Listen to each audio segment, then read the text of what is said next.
Hello, my dear students. Today we will be discussing a new topic of English grammar, that is clauses. But before we start, you need to know what is meant by clause. Clause is a group of words which has subject and verb combination.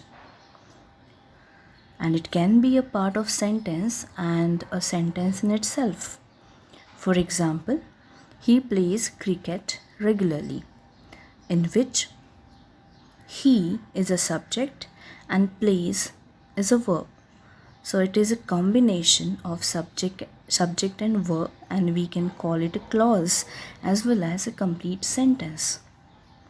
So the clause which is a complete sentence in itself is called as independent clause, main clause, or principal clause. Basically, there are two types of clause which we are going to discuss today. One, which is independent clause, which is also called as main clause or principal clause. Second, dependent clause, or it is also called subordinate clause. Okay, so what is independent clause? As I have already told you, the clause which gives you the complete meaning, complete sentence by itself, the clause which is a complete sentence by itself, and it doesn't need any other clause. It is not dependent on any other clause. For example, you may sit. If you see, it has a subject you and a verb may. Now if you read this clause, you get the complete meaning out of it. So it is a complete sentence in itself. That's why it is independent clause. Whereas the second type of clause is dependent clause or subordinate clause, which does not convey a complete thought. It is always dependent on independent clause. For example, wherever you like. This is dependent clause. Although it has subject you and a verb like, it doesn't convey the complete thought. But when it is written with another independent clause, you may sit wherever you like, then it gives the complete meaning. So dependent clause is always dependent on another independent clause. That is why it is called dependent clause or subordinate clause. Now there are three different types of dependent clause. One, noun clause, two, adjective clause, and three, adverb clause. What does mean by noun clause? It acts as a noun in a sentence. Okay, now I'll give you one trick to identify noun clause from the sentence. If I ask question what to the sentence, the answer I get, if it is a dependent clause, then the clause is noun clause. For example, I know that she is a teacher in school. Here, that she is a teacher in school is dependent clause. But what type it is? Now I'll ask question what to the sentence. What do I know? The answer I get is that she is a teacher in school, which is dependent clause. That is why it is noun clause. Second type is adjective clause. It plays the role of adjective in the sentence. That means it also describes noun as the adjective does. For example, I met a girl whose eyes were blue. Here, I met a girl is an independent clause, and whose eyes are blue is dependent clause, which is describing a girl. Whose eyes are blue. That means it is giving some more information about a girl, which is noun. So the clause which gives some more information about noun, the clause which describes noun is adjective clause. Okay, now the third one is adverb clause. which plays the role of adverb in the sentence, which modifies the verb, adjective, or another adverb. For example, I shall wait here till you return.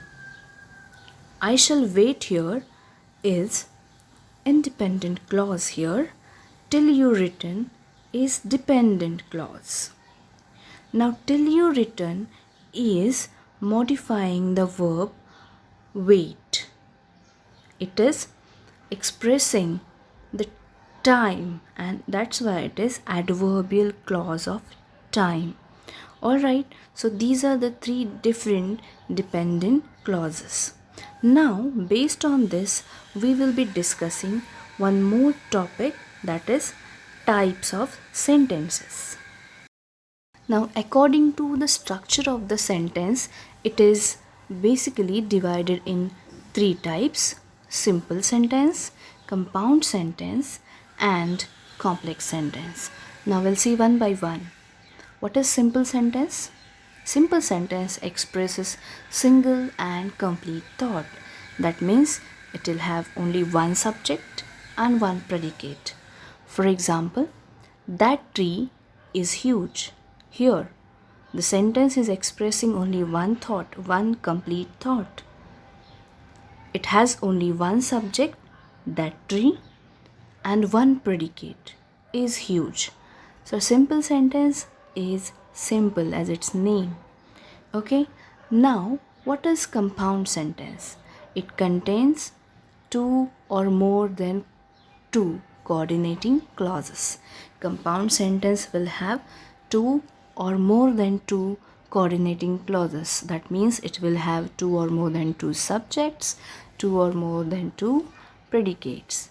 And remember, these clauses, the number of clauses in compound sentence are independent clauses. All the clauses will be independent clauses. There will be no dependent clause in compound sentence. And all these independent clauses will be connected with coordinating conjunctions. And what are these coordinating conjunctions? For, and, nor, but, or, yet, so, etc. So these are the conjunctions which are used to connect, to join two different independent clauses in any compound sentence. For example, the road is long, but I shall travel it. Here, clause number 1 is the road is long, which gives you the complete meaning. That's why it is independent clause. Clause number 2, I shall travel it. It also gives you the complete meaning, and it is also independent clause. So, to join these two independent clauses, we have used the coordinating conjunction but. That's why it is compound sentence. Okay. Now, complex sentence. The third type of sentence is complex sentence, in which you will find one independent clause and one or more than one dependent clauses. So in complex sentence, there will be compulsorily one independent clause and one or more dependent clauses. So it is a combination of independent and dependent clause. Now these dependent clauses begin with words like although, as if, before, after, because, though, even though, while, when, whenever, during, as soon as long as, since, until, unless, where, whenever. So these are the words which will be put or kept before the dependent clause in complex sentence. For example, he was astonished when he heard the news. The first clause is independent clause, which is he was astonished. The second is dependent clause, when he heard the news. Now, when he heard the news starts with the word when and it indicates the time, that's why it is adverbial clause. Alright, I hope you all have understood this. Thank you so much, children. Have a great day.